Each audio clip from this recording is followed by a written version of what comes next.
ایک چھوٹی سے گاؤں میں عادل نامی ایک سادہ سا لڑکا رہا کرتا تھا۔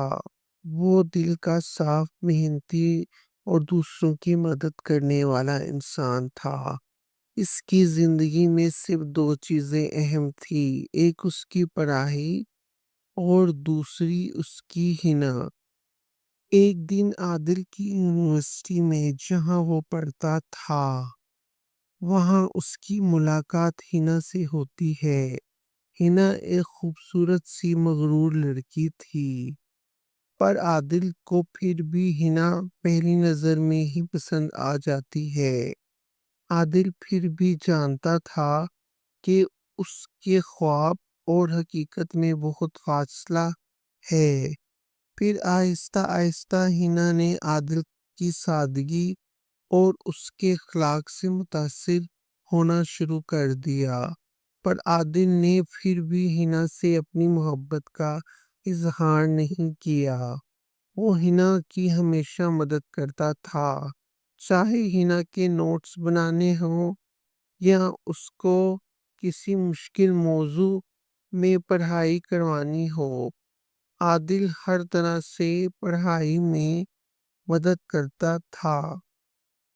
ایک دن حنا کو شدید بخار ہو جاتا ہے اور اس کا کوئی سہارا نہیں ہوتا۔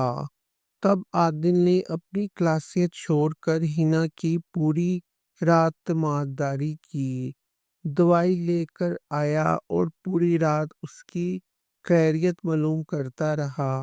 اس رات کے بعد حنا کے دل میں عادل کے لیے ایک عجیب سی عزت پیدا ہو گئی۔ پھر کچھ دنوں بعد ہی حنا خود عادل سے کہتی ہے کہ اے عادل، تم نے کبھی بھی مجھ سے محبت کا اظہار نہیں کیا، لیکن تم نے مجھے وہ محبت دکھائی ہے جو لفظوں سے کہیں زیادہ قیمتی ہے۔ عادل حنا کی یہ بات سنتے ہی مسکرایا اور بولا کہ محبت صرف کہنا نہیں ہوتا بلکہ اس کو نبھانا بھی ہوتا ہے۔ حنا کی آنکھوں میں ایک دم سے آنسو آ گئے۔ تو اس دن کے بعد پھر حنا اور عادل کی دوستی محبت کی شکل اختیار کر گئی۔ اس کہانی سے ہمیں یہ سبق ملتا ہے کہ سچی محبت وہی ہوتی ہے جو خاموشی سے کی جائے، جس میں کوئی لالچ نہ ہو، صرف خلوص ہو۔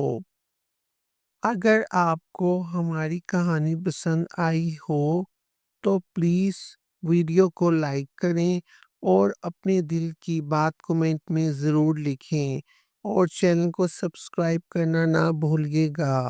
آپ کا بہت بہت شکریہ۔